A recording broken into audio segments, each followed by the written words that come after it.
Selamat pagi buat anak-anak kami yang kami sayangi, terkhusus buat siswa-siswi SMK swasta Dwi Guna. Baik, di pagi hari ini pasti kamu dalam keadaan sehat, jauh dari segala penyakit dan jauh dari segala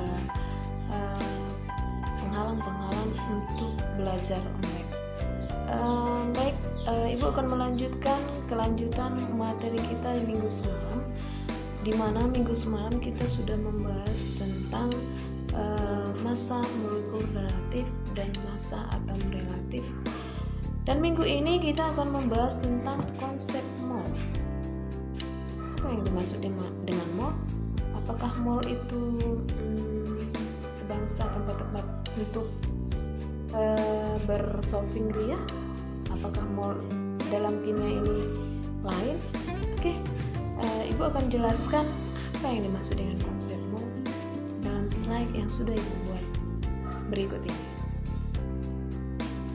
Mol merupakan satuan untuk memudahkan menghitung jumlah partikel suatu zat.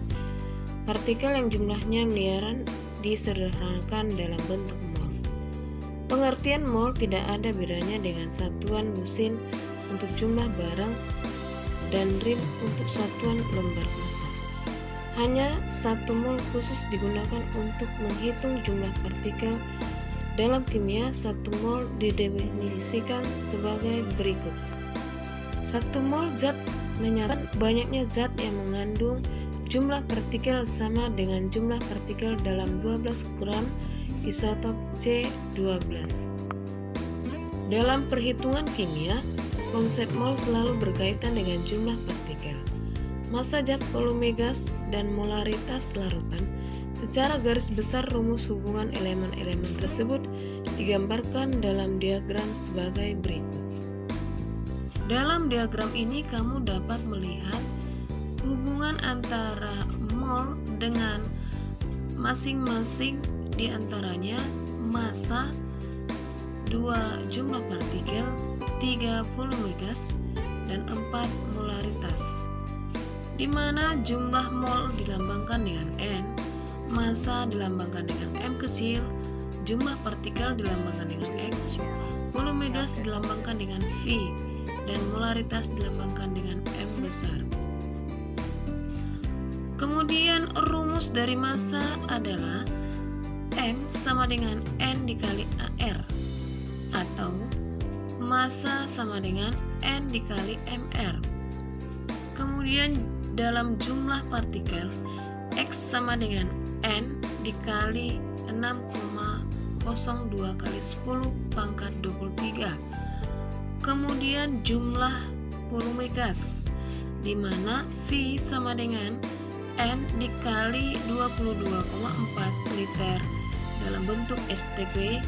Kemudian V sama dengan N dikali 24,4 liter dalam bentuk LTP, dan ketentuannya P kali V sama dengan N dikali R dikali T, di mana V1 per V2 sama dengan N1 per N2.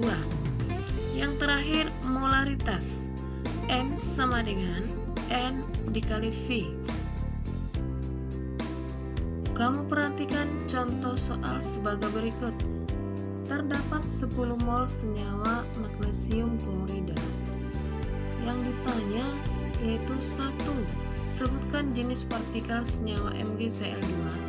B. Berapa jumlah partikel senyawa dalam sampel tersebut? Jawab A.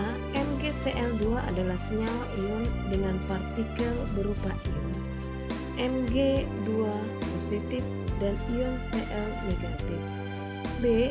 Jumlah partikel berupa ion Mg2 positif dan ion Cl negatif dalam 10 mol magnesium klorida adalah sebagai berikut, di mana 1 mol MgCl2 mengandung 1 mol Mg2 positif dan 2 mol Cl negatif, sehingga 10 mol MgCl2 mengandung 10 mol Mg2 positif dan 20 mol Cl negatif.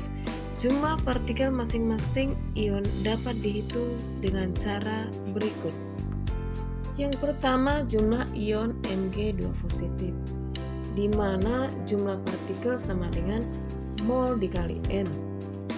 Kamu masukkan ke dalam rumus dalam diagram tadi, di mana jumlah partikel sama dengan 10 mol kali 6,02 kali 10 pangkat 23 partikel per mol, dan jumlah partikel sama dengan 6,02 kali 10 pangkat 24. Yang kedua, jumlah ion Cl negatif, di mana jumlah molnya tadi adalah 20 mol, tinggal dimasukkan ke dalam rumus yang sudah ditentukan, yaitu jumlah partikel sama dengan 20 mol kali 6,02 kali 10 pangkat 23 partikel per mol.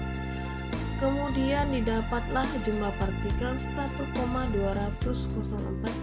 dikali 10 pangkat 25 partikel. Jadi dalam 10 mol senyawa MgCl2 mengandung 6,02 dikali 10 pangkat 24 ion Mg2 positif dan 1,204 kali 10 pangkat 25 ion negatif.